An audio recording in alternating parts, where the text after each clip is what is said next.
serviteurs de Dieu avec des émotions. Merci beaucoup à notre frère.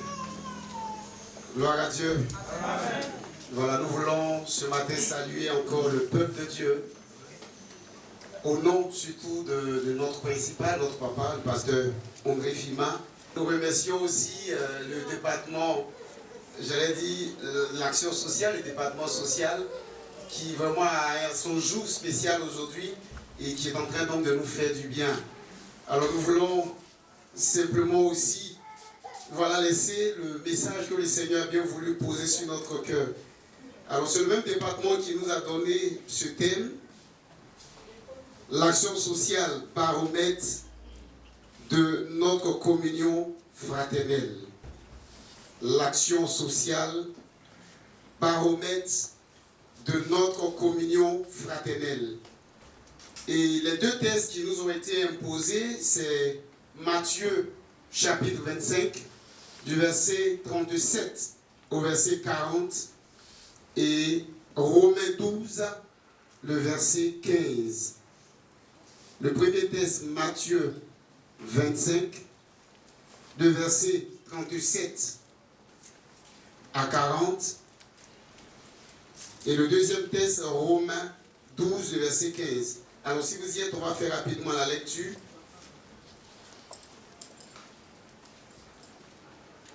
Les justes qui répondront, Seigneur, quand t'avons-nous vu avoir faim et t'avons-nous donné à manger, ou avoir soif et t'avons-nous donné à boire? Quand t'avons-nous vu étranger et t'avons-nous recueilli, ou nu et t'avons-nous vêtu? Quand t'avons-nous vu malade ou en prison et sommes-nous allés vers toi? Et le roi leur répondra, je vous le dis en vérité, toutes les fois que vous avez fait ces choses à l'un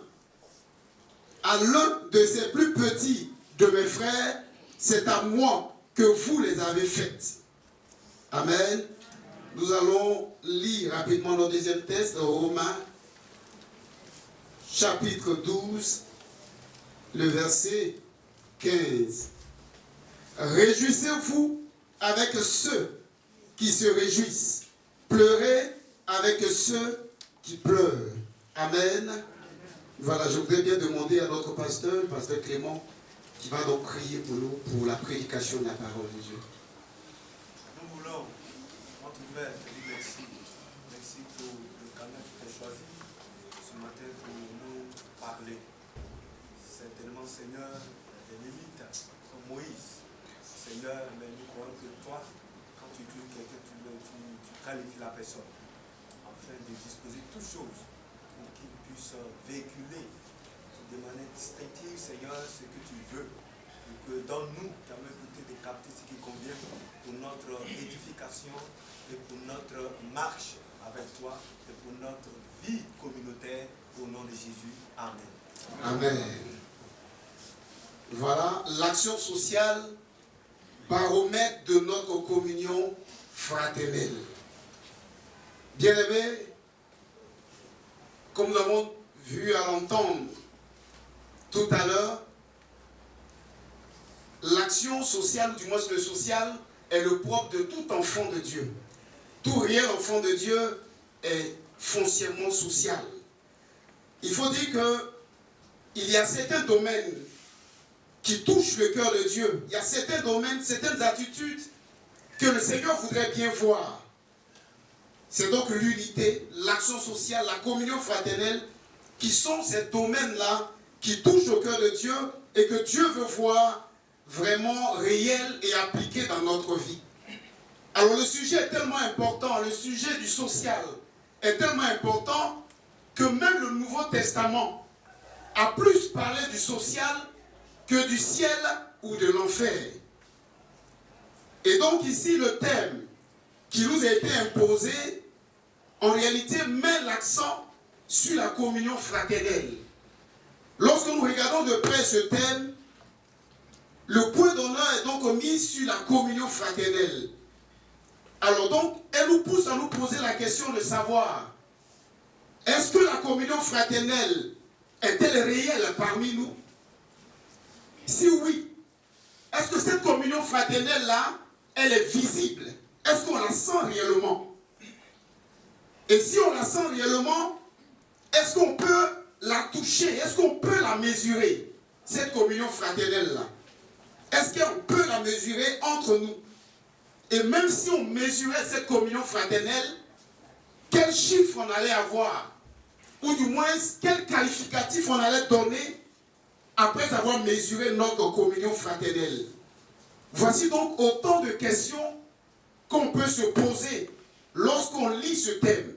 Action sociale, baromètre de notre communion fraternelle. Donc comme je disais, c'est des défis en réalité. Parler d'un tel thème, c'est des défis que le département social lance, en tout cas à chacun de nous, à toute l'Église. Et ce que je peux dire, c'est que je crois que vous et moi avons donc la réponse. La réponse donc à toutes ces préoccupations que nous avons pu donc citer tout à l'heure, que nous faisons lorsque nous lisons ce thème.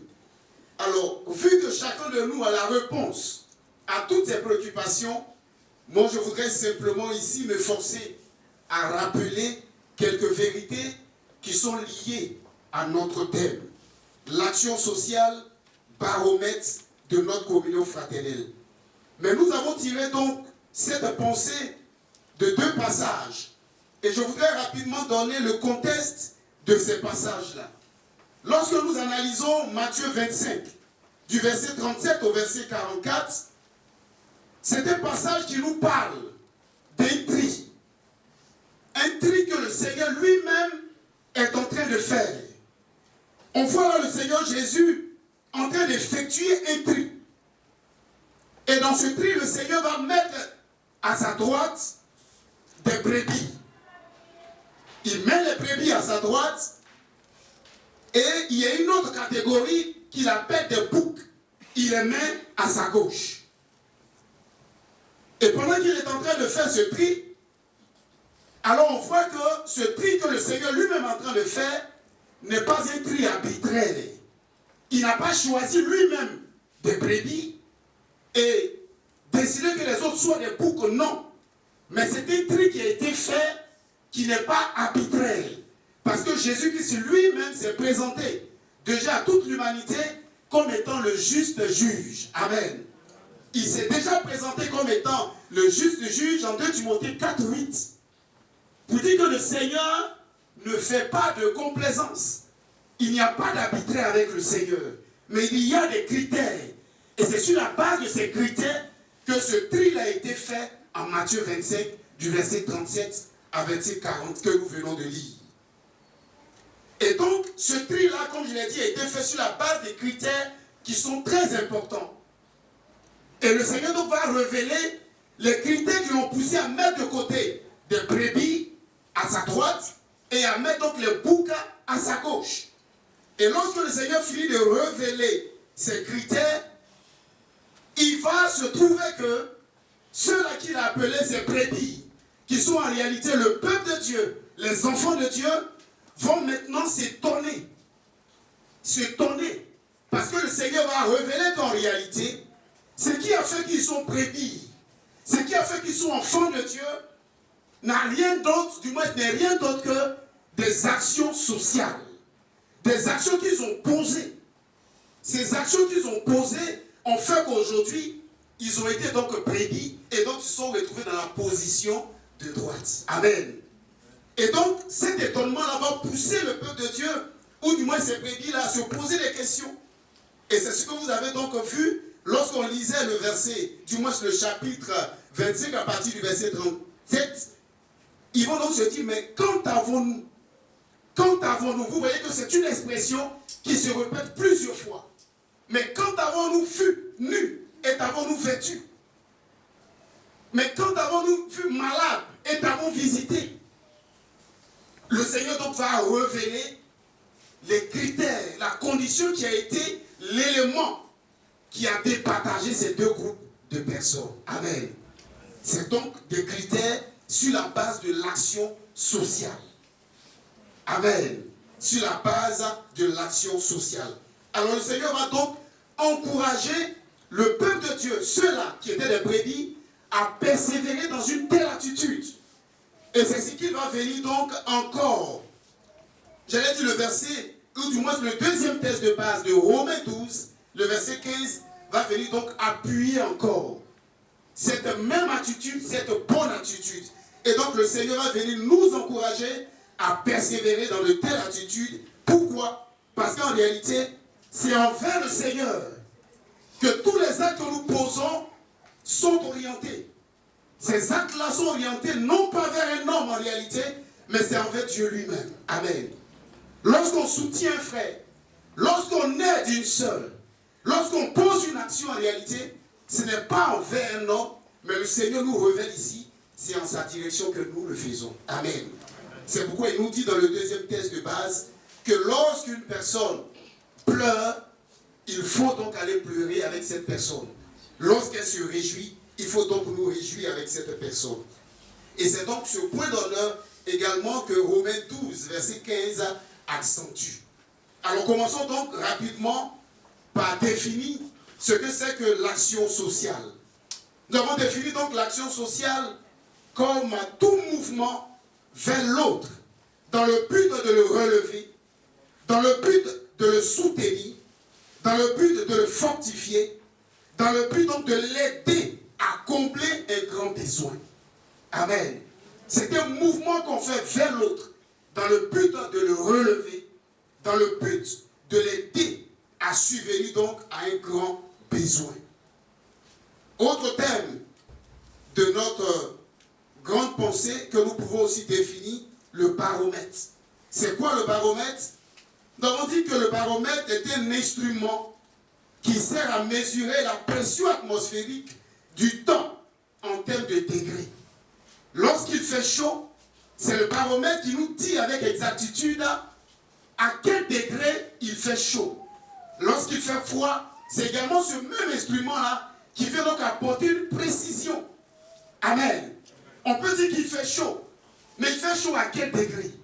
On peut dire qu'il fait froid, mais à quel degré il fait froid? C'est le baromètre qui vient nous apporter plus de détails.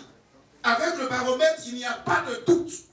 Avec le baromètre, on a un élément fiable, un élément sur lequel on peut compter. Amen. Et nous avons défini donc la communion fraternelle. Voilà, nous avons dit que la communion fraternelle est un mot qui appartient à la nouvelle alliance. Parce que lorsque nous regardons dans l'ancienne alliance, nous ne sentons pas trop, j'allais dire, la communion fraternelle. Nous avons plutôt vu des leaders qui ont été seuls, qui ont relevé de grands défis seuls. On n'a pas trop vu cette communion fraternelle des leaders ensemble en train de poser des actions. C'est dans le Nouveau Testament qu'on voit plus la communion fraternelle, qu'on voit plus le fait de travailler ensemble. Amen. Donc nous disons que la communion fraternelle est un mot qui appartient à la nouvelle alliance.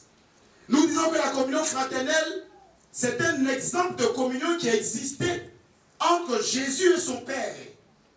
Jésus est venu en mission sur la terre durant 33 ans et demi, et nous avons vu que Jésus n'a rien fait sans se référer à son Père. Toutes les fois que le Seigneur Jésus devait intervenir, devait agir, devait parler, il se référait toujours à son Père. Et donc cette relation-là révèle la communion fraternelle qui a pu donc exister. Alors nous disons que dans communion, il ressort le son commun. Dans communion, on a commun. Commun, ce qui est commun. On a comme. Comme, on a un qui ressort. Et on a union. Dans communion, on a commun, on a comme. On a un et on a union. Et également, dans fraternel, on a frère et on a sœur qui ressort. Donc on peut définir la communion fraternelle comme étant ce qui était commun, qui était propre à nous, qu'on partage désormais avec les autres. Amen. Auparavant, c'était un, c'était personnel, mais on partage avec l'autre. Donc voici un peu comment nous avons pu définir quelques notions, quelques thèmes qui donc font partie du grand thème aujourd'hui que nous sommes en train de voir. L'action sociale, baromètre de notre communion fraternelle. Alors nous voulons rapidement donner quelques caractéristiques de la communion fraternelle. Alors parler de caractéristiques de la communion fraternelle, c'est faire référence à l'église ancienne, l'église primitive, de Actes 2, versets 37 à 47.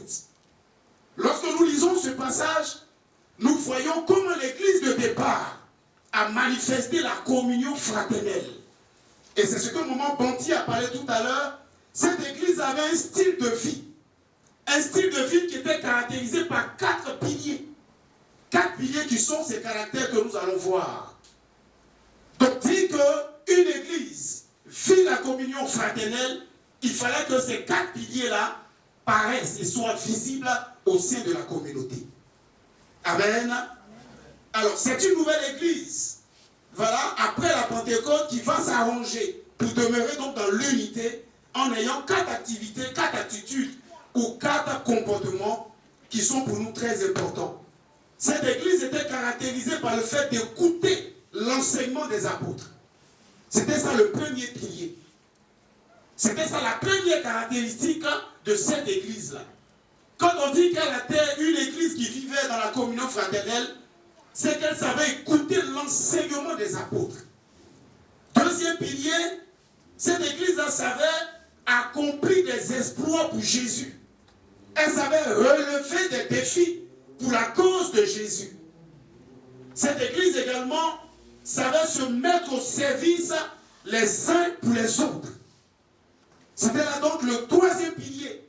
Se mettre au service les uns pour les autres.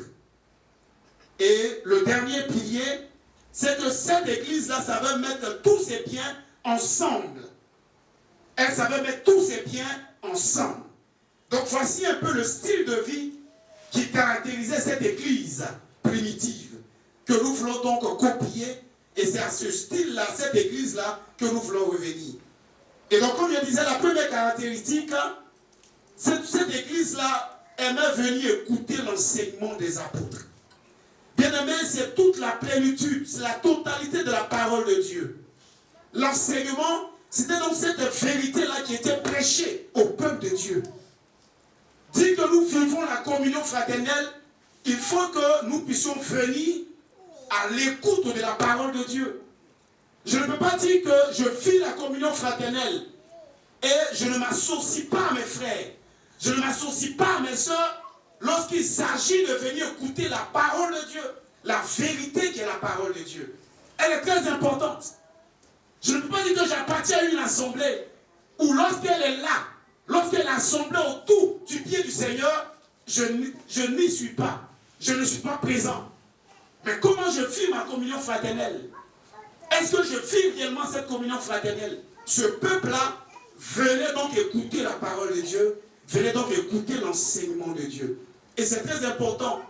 Il fallait donc grandir spirituellement et ne pas tomber dans les erreurs du monde. Nous sommes aujourd'hui dans un monde qui a son système à lui, qui a ses occupations, qui a sa parole, qui a son enseignement à lui. Mais si je ne vis pas la communion fraternelle, en venant écouter la parole de Dieu, bien aimé, je ne vis pas cette réelle communion fraternelle que l'Église primitive a connue. C'est la première caractéristique.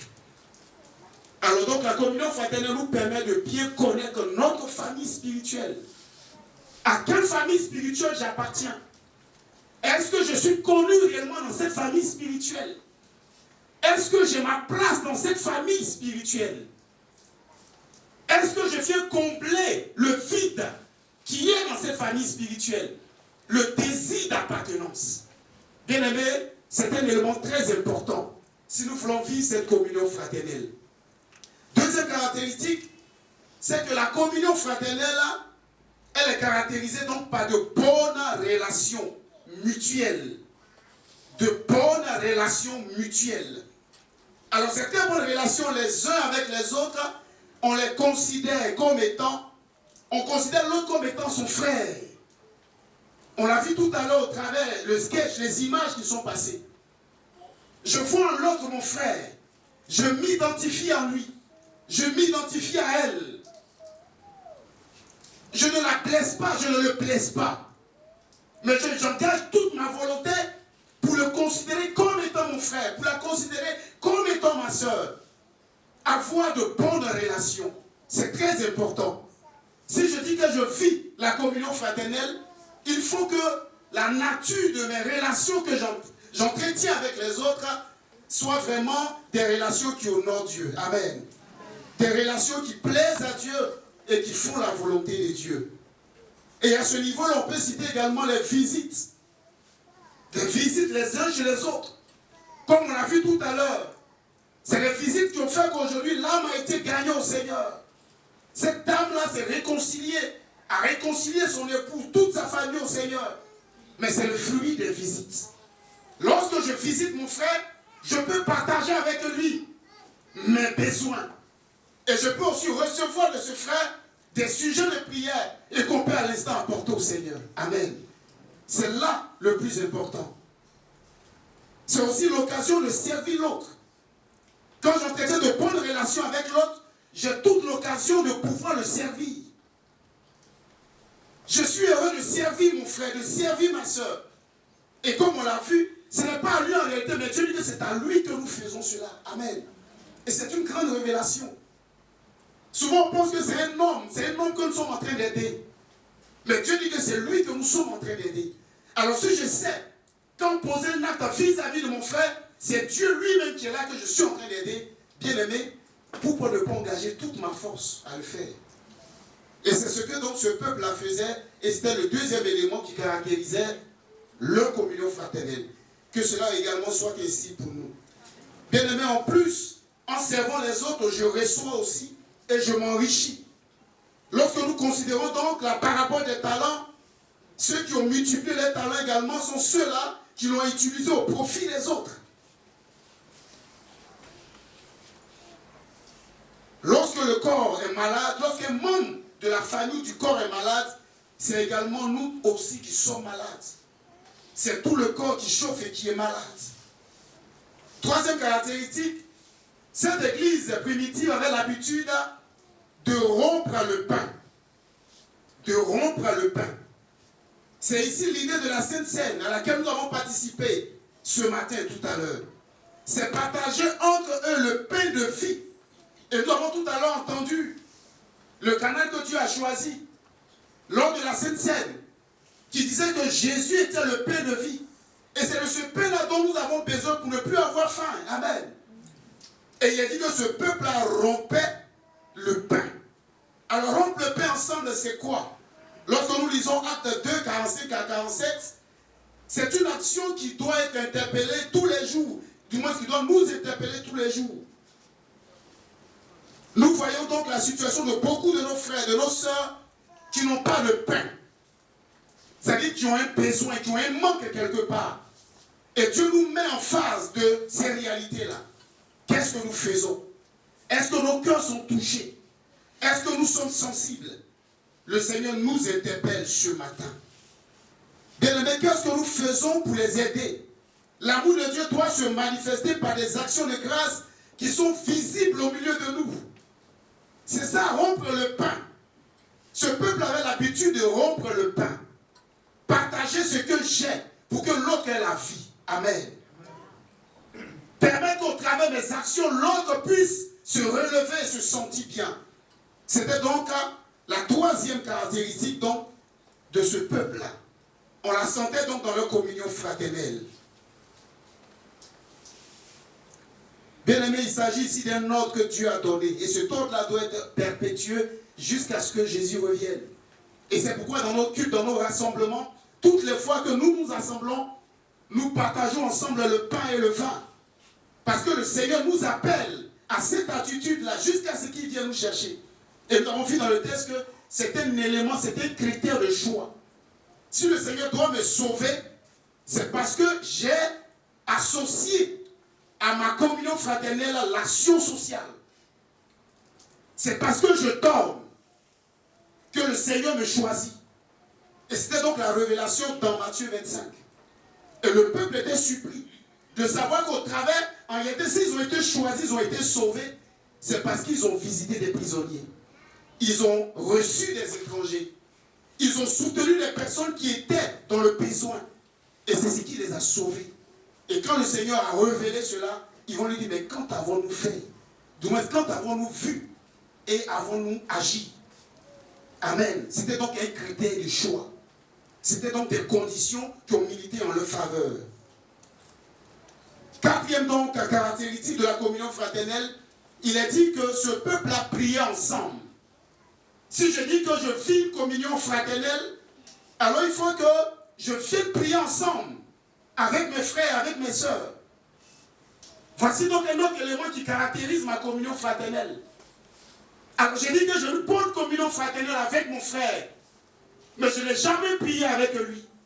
Je ne suis jamais là. Lorsqu'il s'agit de prier, je n'ai jamais eu cette occasion-là de prier avec mes frères, avec mes sœurs. Et je dis pourtant que je ne prends de communion fraternelle. Bien aimé, il est dit qu'ils priaient ensemble. Ici, le peuple a l'occasion de prier ensemble. Et lorsque nous lisons Actes 12, 1 à 10, nous voyons l'importance de prier ensemble. Lorsque je me mets avec mon frère et que je prie, bien aimé, ma prière monte comme un parfum de bonne odeur. C'est vrai, quand je prie, seul le Seigneur entend. Mais quand je suis encore avec mon frère, la foi encore est rallumée. Le zèle est encore là. Et ensemble, on peut apporter nos dossiers au Seigneur. Et c'est important, bien aimé, de prier ensemble. Avec ses frères, avec ses sœurs. Amen. C'était donc là la quatrième caractéristique, la prière d'ensemble. Et cela est très important. Lorsque nous sommes ensemble, c'est un temps de miracle. Le Seigneur a l'occasion d'écouter, d'entendre et d'exaucer nos prières. Lorsque nous sommes ensemble, bien aimés, les liens tombent. Le miracle s'opère. Et le Seigneur me fait grâce à certaines personnes de voir des choses se passer dans le spirituel. L'atmosphère, le ciel est ouvert. Lorsque nous sommes ensemble, bien aimé, le Seigneur est là. C'est pourquoi il faut aimer ces moments de prière, ces moments d'ensemble. Alors nous voulons dire rapidement qu'il y a un rapport. Il y a un rapport entre l'action sociale et la communion fraternelle. Il y a un lien. Il y a un lien entre ces deux. Notre thème compare l'action sociale comme un baromètre. Et on a vu que le baromètre, c'est seul l'instrument qui nous permet de savoir, d'avoir plus de précision. Alors, je prie avec mon frère. J'entretiens de bonnes relations avec mon frère. C'est-à-dire, je le respecte. Je me reconnais en lui.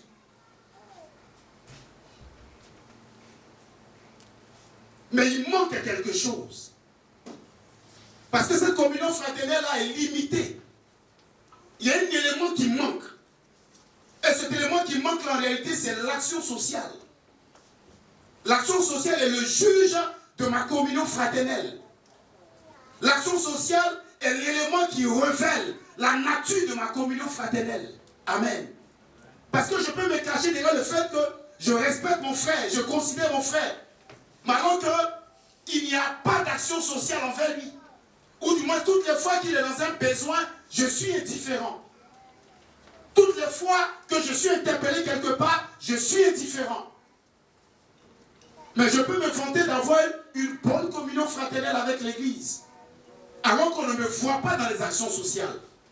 Mais ici, le thème nous interpelle pour dire que l'action sociale, lorsqu'il manque à ma communion fraternelle, l'action sociale, du moins la communion fraternelle, est déséquilibrée.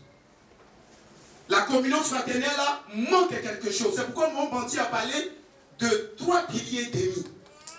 Il n'y a pas d'équilibre. Il manque quelque chose. Donc ce rapport-là, c'est du moins le rapport essentiel, est que l'action sociale apparaît comme le principal élément révélateur de l'état spirituel dans lequel se trouve ma communion fraternelle. S'il n'y a pas d'action sociale, il manque quelque chose à ma communion fraternelle. Si mon cœur n'est pas touché pour pouvoir donner, pour pouvoir aider, pour pouvoir relever, et que je dis que j'ai une bonne communion fraternelle, Dieu dira qu'il manque quelque chose. Amen. Et ce quelque chose qui manque là peut me disqualifier. Et je peux me retrouver dans le camp des boucs à gauche. Et c'est pourquoi le Seigneur nous interpelle ce matin. Peut-être que tu pensais que tu faisais bien. Tu pensais que tu ne bousculais pas ton frère. Que tu étais bien accepté, tu avais de très bonnes relations.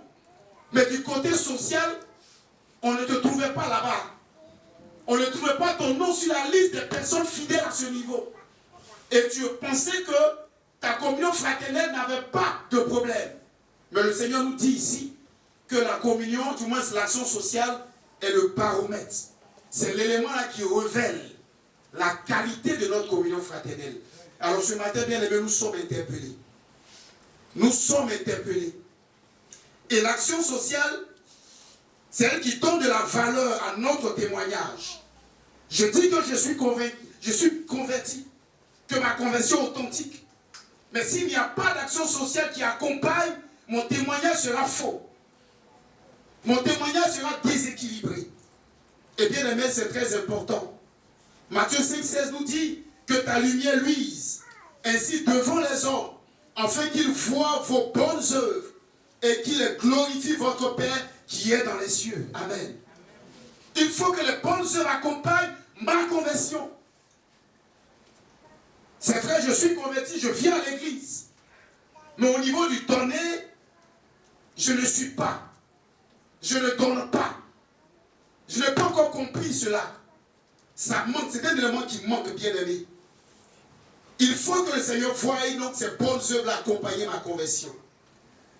L'action sociale également, le rapport, c'est que l'action sociale, c'est cet élément-là qui conditionne le principe de bénédiction.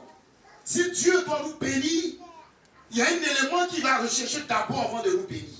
Amen. C'est un principe de bénédiction entre vous et moi. L'action sociale. Matthieu 5, verset 23 à 24 nous dit: si donc tu présentes ton offrande à l'autel, et que là tu te souviennes que ton frère a quelque chose contre toi, voici là donc le principe. Pour dire que l'action sociale est un élément important aux yeux de Dieu. Toutefois que je dois poser une action, c'est un principe de bénédiction que Dieu regarde avant de nous bénir. Autre élément également de rapport, de lien entre l'action sociale et notre communion fraternelle, c'est que l'action sociale favorise et déclenche d'abondantes bénédictions. Amen. Déclenche et favorise d'abondantes bénédictions. Psaume 133. Et dans ce psaume, on voit, il y a deux images ici qui se présentent. L'huile d'onction, qui est l'image de l'odeur, la bonne odeur qui monte, qui est l'image du sacerdoce, le service, le bien-être physique, un climat. Là où le climat est difficile, c'est l'huile qui vient adoucir. Là où c'est chaud, là où c'est sec, c'est l'huile qui vient adoucir. Et ici, dans ce psaume, il est parlé de l'huile d'onction. C'est donc l'action sociale. Et cette huile-là favorise et déclenche d'abondantes bénédictions. Et la deuxième image qui ressort de ce psaume 133, il est parlé de la rosée de l'Hermon. Cette rosée qui descend pour rafraîchir le sol. Cette rosée, tout cela est suscité par l'action sociale. Bien aimé, ce sont des actions qui favorisent les grâces de Dieu dans nos vies. Tu veux venir à l'église. Tu veux rechercher les grâces de Dieu, les bénédictions de Dieu. Mais tu n'es pas prompt à donner. Tu n'es pas prompt à disposer à aider ton frère, aider ta soeur. Mais tu es engagé dans des jeûnes de prière. Tu pries le Seigneur. C'est bon de jeûner. C'est bon de prier. Mais bien aimé, l'un des secrets qui déclenche les grâces de Dieu, c'est l'action sociale. C'est l'action sociale et c'est le plus grand secret. Celui qui veut expérimenter les grâces de Dieu, les bénédictions de Dieu, doit apprendre à donner. Doit apprendre à s'aimer. Ce sont des actions qui ouvrent des portes. Allons bien analyser la prière de Job lorsqu'il était dans le fond du poisson. Il a passé 3 jours, 3 nuits. Du moins c'est Jonas, merci mon frère. 3 jours, 3 nuits. À se lamenter, à prier, à pleurer. Je suis dans l'abîme, dans le fond de l'eau. Jonas s'est plaint. Mais c'est comme si Dieu n'avait rien entendu. Rien ne s'est fait. Et il est dit au 3e jour. Si vous analysez bien, il a changé sa manière de prier. Il dit, Seigneur, je sais que je reverrai encore ton temple. Il a commencé à poser des conditions. Si je reviens, voici ce que je vais faire. Il a changé la nature de sa prière. Ce sont des prières d'offrande, quand vous analysez bien. Et il a dit quoi? Dès qu'il a fini, Dieu ordonna au poisson de vomir Jonas. Dieu était tellement content. Mais le poisson pouvait vomir Jonas là où il a avalé, dans l'eau. Mais le poisson va prendre Jonas, il va l'envoyer à la terre de Ninive. L'envoyer à destination. Bien aimé, il faut changer l'ordre des choses au travers de nos actions. Amen. Amen. Il faut poser des actions. Apprenons donc à poser des actions. On a aussi l'exemple également de Josué. Josué sur le térébinthe. Celui-là que Dieu a choisi, lui qui se négligeait. Lui qui pensait qu'il ne pouvait pas arriver. Du moins Gédéon, autant pour moi. Gédéon. Mais quand l'ange de l'Éternel est venu devant, et qu'il a dit que, voilà, c'est toi qui vas délivrer ton peuple. Mais quand il a fini, il a dit au Seigneur, Seigneur, permets-moi de poser une action. Permets-moi de poser une action. Et l'ange de l'Éternel va être favorable. Il a dit, Gédéon va aller à la maison. Il va laisser l'ange de l'Éternel sous le térébinthe là. Et Gédéon va aller à la maison, il va prendre de la farine, il va prendre de l'huile. Et tout ça, il va fabriquer un gâteau, il va le mettre au feu. Vous voyez tout le temps que ça va durer jusqu'à ce que le gâteau cuise. Et il a dit qu'il va reprendre son offrande et il va venir là au pied. Et l'ange de l'Éternel attendait encore là-bas au champ. Il va agréer l'offrande, le parfum de bonne odeur va monter. Gédéon va être béni et il va accomplir la mission. Amen. Bien aimé, l'action sociale déclenche les faveurs de Dieu. Et c'est très, très, très, très, très important. Bien aimé, alors je veux juste donner rapidement quelques exemples. Voilà. Parler donc de l'action sociale qui valorise la communion fraternelle. L'action sociale qui valorise notre communion fraternelle. Ici, en révélant simplement quelques cas dans la Bible, quelques faits bibliques. Là où des personnages dans la Bible ont posé des actions.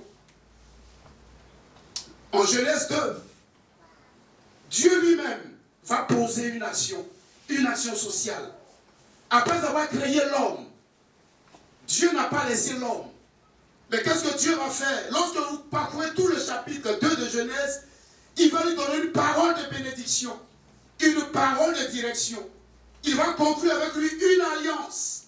Il va se souvenir de tous les besoins physiques et il va fournir de la nourriture nécessaire. Et cinquièmement, il va combler son besoin relationnel. Il n'est pas bon que l'homme soit seul. Ça, c'est Dieu qui pose là une action sociale. Dieu également va continuer, Exode 16, verset 35.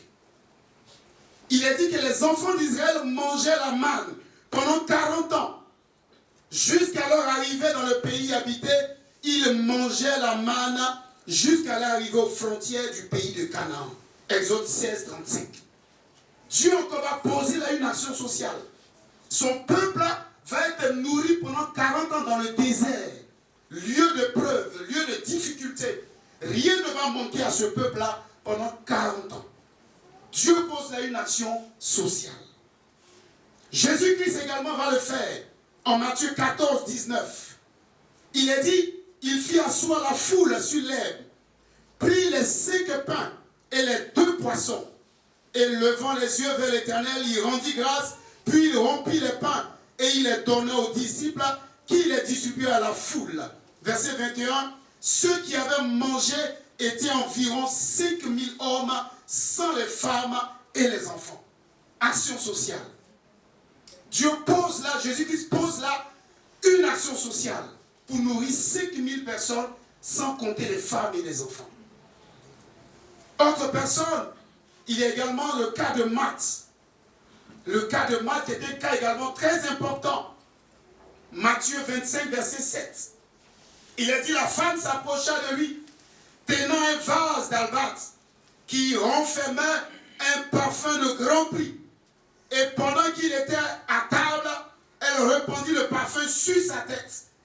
En rendant ce parfum sur mon corps, ça c'est Jésus qui parle maintenant, verset 12. Il dit, en répandant ce parfum sur mon corps, elle a fait pour ma sépulture. Amen. Marthe va donner un parfum de grand prix. Et Et ceux qui ont analysé ce texte nous disent que le parfum avait la valeur d'une épargne d'1 an de salaire. Un parfum de grand prix. Et ce texte-là, quand je l'ai lu une fois, c'est qu'elle a pris le parfum, elle a versé sur la tête, du moins sur les pieds de Jésus. Mais il a dit qu'elle a pris ses cheveux et elle a essuyé les pieds de Jésus. Donc Jésus était embaumé du parfum, mais elle-même aussi a reçu le parfum dans les cheveux. Amen. Elle a aussi profité de cette grâce-là. Bien-aimé, c'est fort. Et c'est ce que Dieu veut. Que nous puissions poser des actions de grâce pour que des portes s'ouvrent. Amen. Nous avons également le cas de Tabitha en Actes 9, verset 36, Dorcas. Il y avait à Joppé parmi les disciples une femme nommée Tabitha, ce qui signifie Dorcas. Elle faisait beaucoup de bonnes œuvres et d'aumônes. Beaucoup de bonnes œuvres et d'aumônes. Mais voici que cette dame va connaître des épreuves. Et c'est toutes ces veuves, ces personnes qu'elle était, qui vont venir pleurer devant Dieu. Seigneur, cette dame mérite de revenir à la vie. Parce que si elle part, qui va nous donner tous ses habits? Qui va nous donner tout ce bien? Donc cette personne vers qui nous allons, en réalité, prie pour nous dans le secret. Gêne pour nous dans le secret. Et c'est Dieu qui le fait, bien-aimé. C'est pourquoi il nous faut poser des actions. Je vais terminer avec le cas de Job. Job 29, 12 à 17. Lorsque l'un de ses amis l'accusait, venait l'accabler, Job va rappeler ses prières, rappeler ses actes de bienveillance qu'il posait. Il va dire au verset 12, car je sauvais le pauvre qui implorait du secours et l'orphelin qui manquait d'appui. La bénédiction et le malheur venaient sur moi. Je remplissais de joie le cœur de la veuve. Je me revêtais de la justice et je lui servais de vêtements. J'avais ma droiture pour manteau et pour turban. J'étais l'œil de l'aveugle et le pied du boiteux. J'étais le père de misérables. J'examinais la cause de l'inconnu. Je brisais la mâchoire de l'injuste et j'arrachais de ses dents la proie. Amen. Amen. Bien-aimés, voici autant de personnes qui ont eu donc à poser des actions sociales dans la parole de Dieu, qui sont pour nous ce matin un modèle, qui sont pour nous ce matin, bien-aimés, un modèle que nous devons aussi suivre. Alors nous voulons terminer en disant que l'action sociale est une bénédiction pour l'Église. Retenons que l'action sociale est une bénédiction pour l'Église. C'est une occasion que Dieu met devant l'Église. Parce que le souci, du moins le désir de Dieu, a toujours été de nous bénir. Dieu veut toujours bénir son Église. Dieu veut toujours pourvoir aux besoins de son Église. Dieu veut toujours restaurer son Église. C'est pourquoi il met au devant de nous des situations, des cas. Pour que lorsque tu vas te lever, je vais me lever, et qu'on va agir ensemble, cette bénédiction qui était suspendue puisse nous atteindre. Amen. C'est pourquoi le Seigneur permet l'action sociale. Et si ce département-là a été créé, le Seigneur l'a inspiré à son serviteur, c'est parce que Dieu veut nous bénir. Amen. C'est parce que Dieu veut emmener l'Église à un certain niveau de bénédiction, et c'est pourquoi il l'a fait. Comme j'ai l'habitude de dire, Dieu, il n'est pas magicien, non. Pour que Dieu puisse nous bénir, il occasionne des situations. Il nous met en face des réalités. Et lorsque nous comprenons cela, que nous rentrons dans sa vision, c'est là que nous arrivons à expérimenter ses grâces et ses bénédictions. Amen. C'est pourquoi nous devons comprendre cela et nous dire que la communion fraternelle, l'action sociale est une bénédiction de l'Église. Pour l'Église, j'allais dire. Pourquoi nous le disons? C'est que